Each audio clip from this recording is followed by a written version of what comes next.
Now, in other news from around the world, Vladimir Putin has claimed victory in an election he said showed the people had trust and hope in him.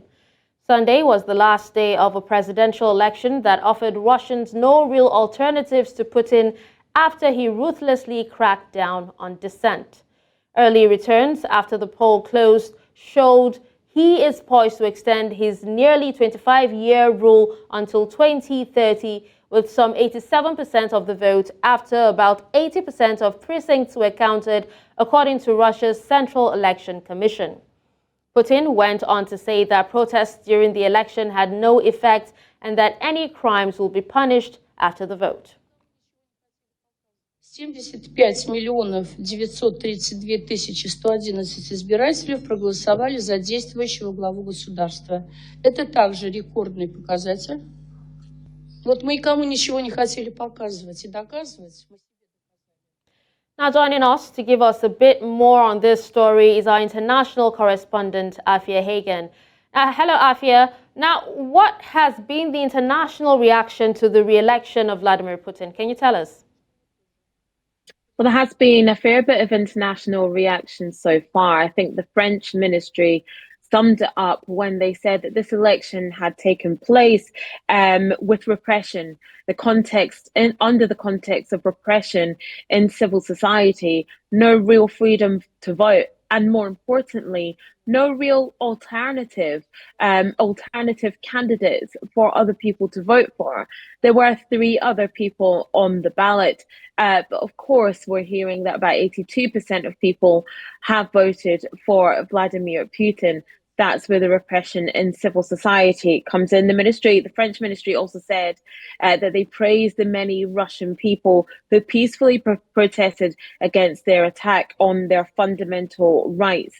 You know, thousands of people turned up to polling stations across Russia on Sunday to take part in a peaceful anti-Kremlin protest where the action was called Noon Against Putin, and those who oppose the leader went to their local polling station at noon on Sunday and spoiled their ballot papers. You had other people writing Alexei Navalny's name on their ballot papers as well across different embassies, at different embassies across the world. You had people protesting as well. Berlin, here in London, we did also have people protesting against the Russian election, which people simply feel was not fair and not free. Alexei Navalny's widow queued up to protest in Berlin. She wrote Alexei Navalny's name on her ballot paper also, whilst other people gathered at his grave for a symbolic protest. All right, so Afua, what has Putin's response been to his sure win leading to his 5th term as president? Well, this will come as absolutely no surprise to Vladimir Putin because he has put the measures in place to make sure that obviously he does win this and any other election. He will now be in power until 2030. And he's also made sure that he will be or can be in power for another 6 years. Until he's 78 years old. He recently changed the rules on the 2-term limit, could make the term longer to 6 years.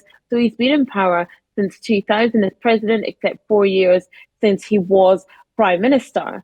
And, you know, he obviously is very, very pleased that he is still in power. He said that people have hope and trust in him.